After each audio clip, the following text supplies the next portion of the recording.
Shalom. I'd like to give all praises to Yahweh, Bahashim, Yahweh Shai, Bahashim Akakadash. Double honors to the apostles for pushing this truth in 100% sincerity and accuracy, and to the other prophets of GMS as well. And shalom to the brothers and sisters that may be tuning in. So as you see on screen here, this is essentially going to be the topic of today.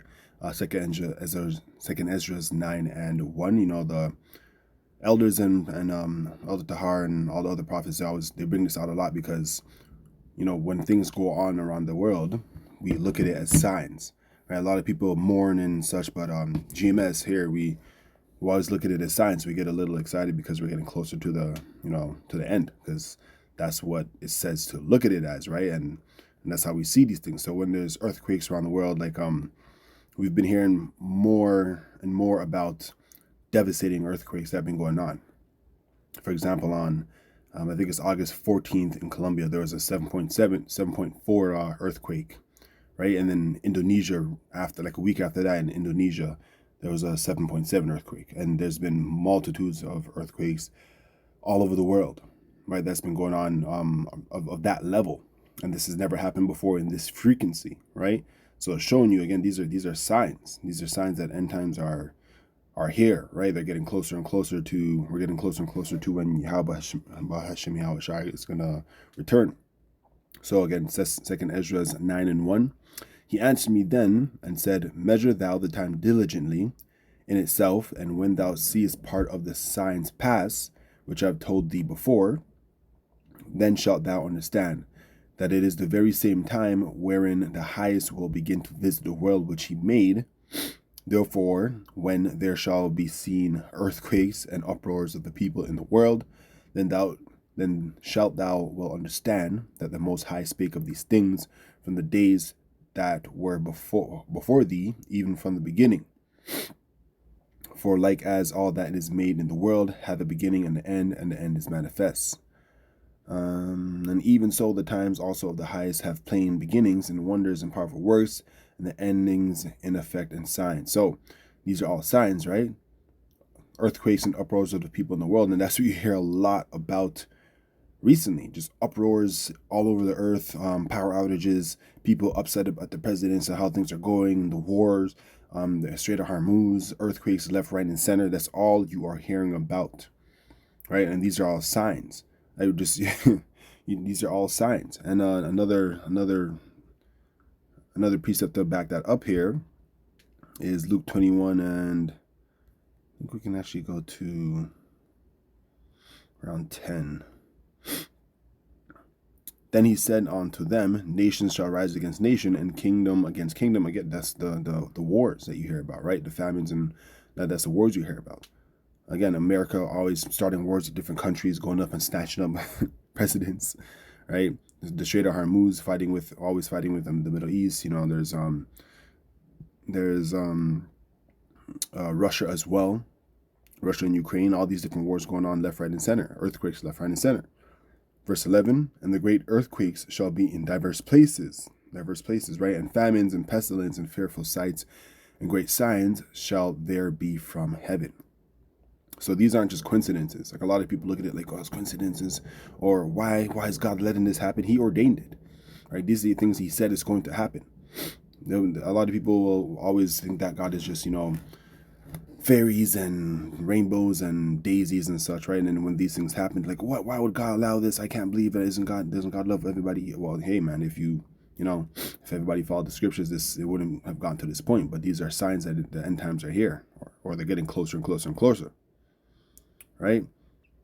There will be a time of great persecution, dragged into synagogues. Oh, I guess this is kind of on topic as well, verse 12. But before all these, they shall lay their hands on you and persecute you, delivering you up to the synagogues and into prisons, being brought before kings and rulers for my name's sake. So it's on the same topic in the sense that, we know these times are coming. That's why, the prophets and elders of camps are always talking about you should be ready to separate from this world. You should be ready to lose everything, because at that time they're going to persecute us, right?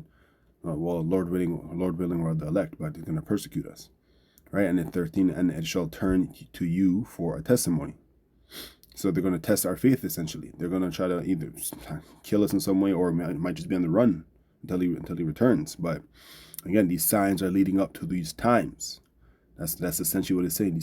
These signs of earthquakes and pestilence and wars are leading up to these times.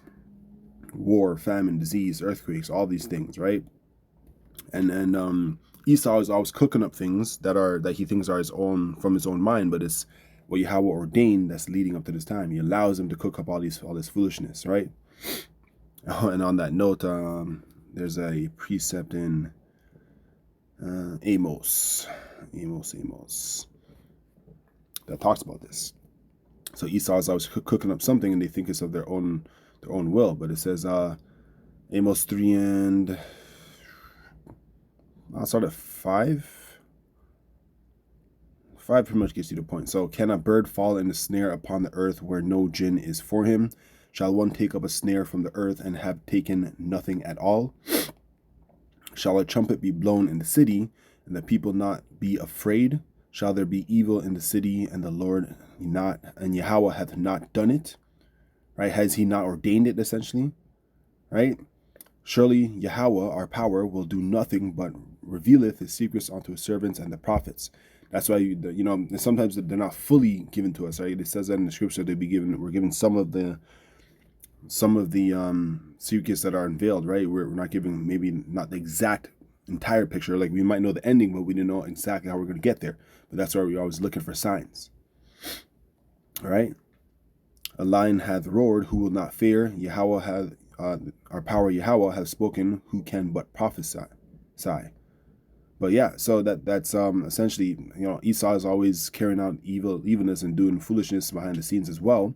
That's in line with the prophecies. But Esau thinks it's of their own mind, but Yahweh again ordained it, because he controls everything.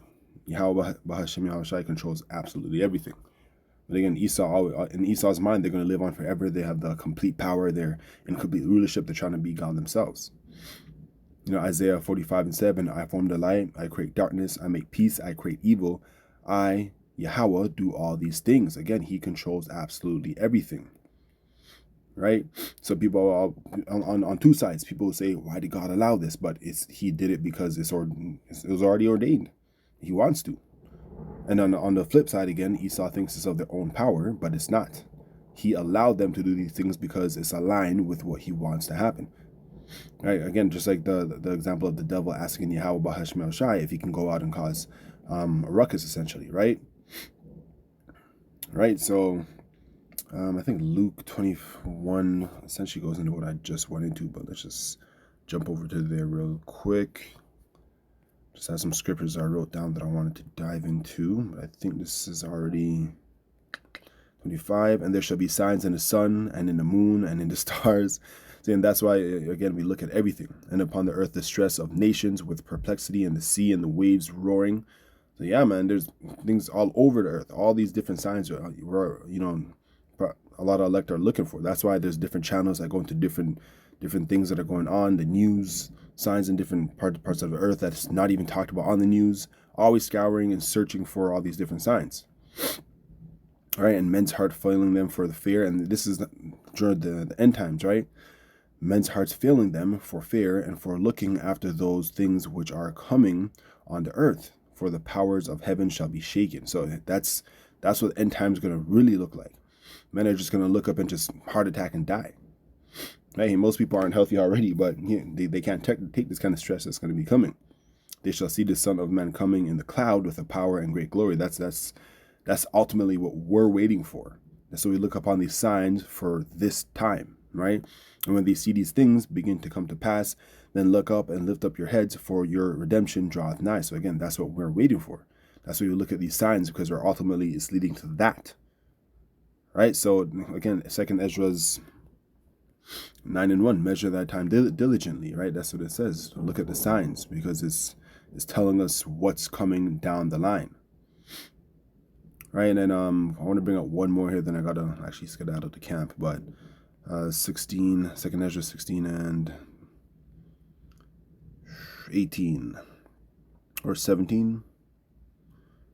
16. I'll start at 16. Like as an arrow which is shot of a mighty archer returneth not backward, even so the plagues that shall be sent upon the earth shall not return again. That's how bad it's all going to be, right? Woe is me, who will deliver me in those days? The beginning of sorrow and great mourning, the beginning of famine and great death, the beginning of wars, and the powers shall stand in fear, the beginning of evils. What shall I do when these evils shall come? Behold, famine and plagues and tribulation and anguish are sent as scourges for amendment. Right? I wonder if I can actually look up amendment here. Amendment.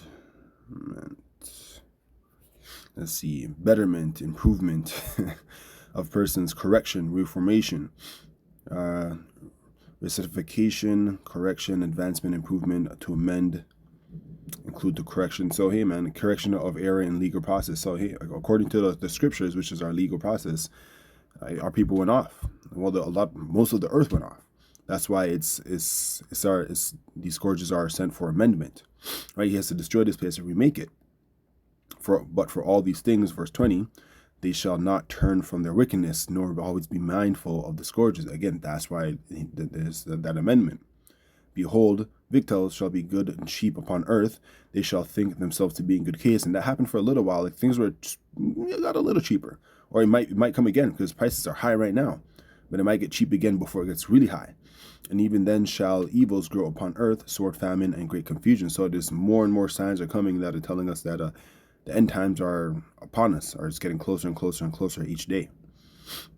But yeah, just again, we're always looking at all these signs, things that's going on around the earth that tells us that end times are essentially here. But hopefully this was edifying in some form or manner. On that note, I'm going to close up.